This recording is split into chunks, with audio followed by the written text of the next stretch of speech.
Weird jobs people did to survive the Great Depression. The Great Depression is often studied as the peak of bank failures and Wall Street crashes, but we usually ignore the everyday lives of the people which were turned upside down during that time. Teachers, farmers, factory workers. Everybody was suddenly facing an uncertain future. With jobs vanishing almost overnight and people's savings wiped out, they were forced to invent ways to earn even a few cents a day. By 1932, nearly 15 million Americans were unemployed. That's a quarter of the entire workforce. Average families' incomes dropped by more than 40%, and with no unemployment insurance or food stamps, survival depended on creativity, endurance, and grit. In this video, we're digging into the 10 weirdest jobs people turned to during the Great Depression, not out of curiosity, but out of necessity. Economic context: a nation in crisis. After the 1929 stock market crash, the U.S. economy spiraled. Banks collapsed, credit froze, and entire industries ground to a halt. Farmers lost their land, factory doors closed, and urban professionals such as doctors, lawyers, and engineers suddenly found themselves without clients or wages. I think he probably had the power to hire or fire anybody. Inside the Rouge, Bennett ran Henry Ford's new private... There were no national unemployment programs, and soup kitchens couldn't feed everyone. This was a time when survival trumped pride, and any job, no matter how strange, low-paying, or degrading, was better than none. Job number 1, human billboards. In busy urban areas, businesses still needed attention, but they just couldn't afford real ads. So unemployed workers became walking, talking advertisements, wearing sandwich boards, or holding signs on street corners. Messages ranged from "buy shoes here" to "best diner in town."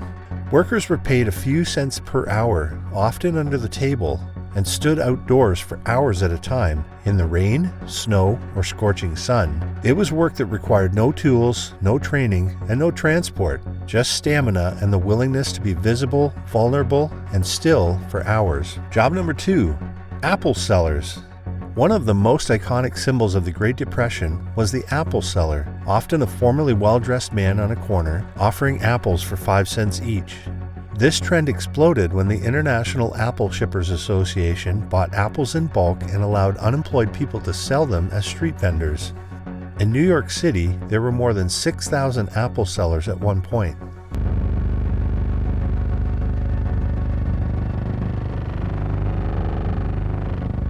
Four days later, because of the panic, he closed the... While it wasn't profitable for long, it gave many a way to maintain dignity, as standing and selling was better than begging. Job number 3, Dust Bowl migrant workers. In the central United States, drought turned farmland to dust. Thousands of families from Oklahoma, Texas, Kansas, and other areas were forced to abandon their homes and migrate west, often to California, in search of agricultural work. These Okies, as they were often called, and not always kindly, followed the seasonal harvests. They picked cotton, fruit, and vegetables. Entire families worked together in fields, sometimes sleeping in cars or makeshift tents in labor camps. Wages were meager, often paid by weight or quantity picked, and working conditions were harsh and competitive. But for many, it was their only way to eat. Job number 4, scrap metal collectors. Urban and rural Americans alike turned to collecting metal as a quick and accessible income stream. People scavenged for tin cans, copper wiring, iron parts, and broken tools in alleys, abandoned buildings, and junkyards. Scrap was sold to recycling centers or blacksmiths for pennies per pound. Children helped, sometimes crawling through tight spaces to reach discarded metal. With no car or wagon, some dragged their findings by hand, often walking for miles, for just enough to buy a loaf of bread. Job number 5, shoe shiners. In cities, shoe shining became a go-to survival job, especially for boys and young men.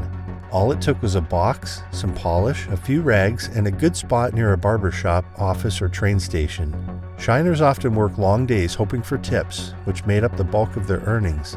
In some areas, established businesses would unofficially let these kids or men work outside their doors. It was a visible job, but one that taught basic salesmanship, customer service, and persistence. For some men, it was their first brush with entrepreneurship. Job number 6, newspaper selling. Okay, this one isn't a surprising job, but what was surprising is that boys and girls as young as 8 or 9 were seen in this role. They would buy a stack of papers at a low price, then sell them one by one on busy street corners for a small profit.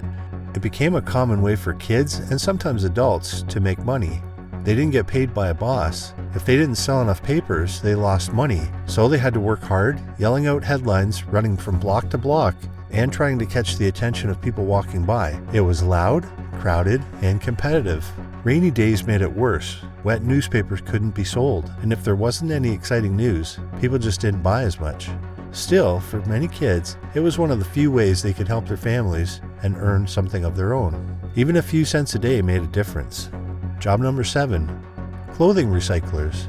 Buying new clothes wasn't an option for most families during the Great Depression, so instead, people fixed, reused, and remade clothes they already had. Some even turned this into a small business as they began offering sewing and repair services from home. Mothers and grandmothers often became the go-to people for patching holes, resizing pants, or turning old coats into kid-sized jackets. Others got more creative and made new dresses out of curtains or leftover fabric, and stitched together quilts or winter coats from scraps. These clothes were sometimes sold at flea markets or traded with neighbors for food or firewood.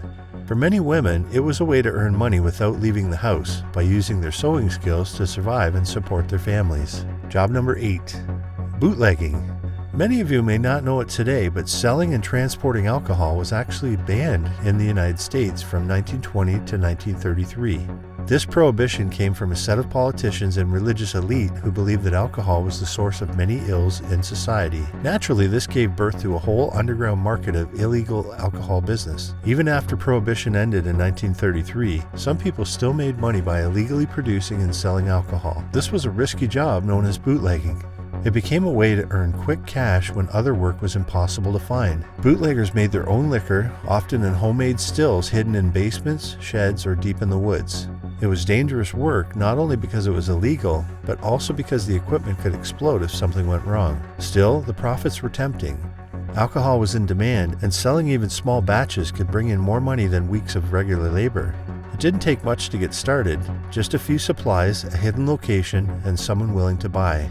It wasn't safe though. Police raids and jail time were always a risk. But for some families, especially in rural areas, bootlegging was one of the few ways to put food on the table during the worst years of the Depression. Number 9, traveling entertainment.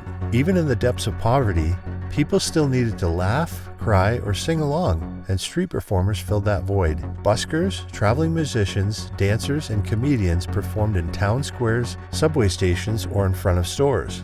All they needed was an instrument, a costume, or a routine, and of course, the courage to put themselves out there. For many people, it was pay what you can entertainment.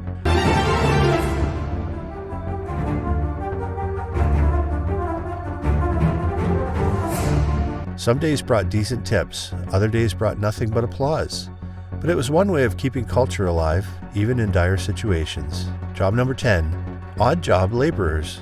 In many towns, people would gather in public spaces each morning, waiting for someone to offer them work. Any work, really. These hiring corners, or slave markets as they were grimly nicknamed, operated informally. People were hired for tasks like chopping wood, digging ditches, cleaning basements, or moving furniture. The pay was low, the work was backbreaking, and there was no guarantee of payment, but it beat going hungry. Without shelter and without hope. He concluded that help for the downtrodden must come from beyond the traditional private or local government sources.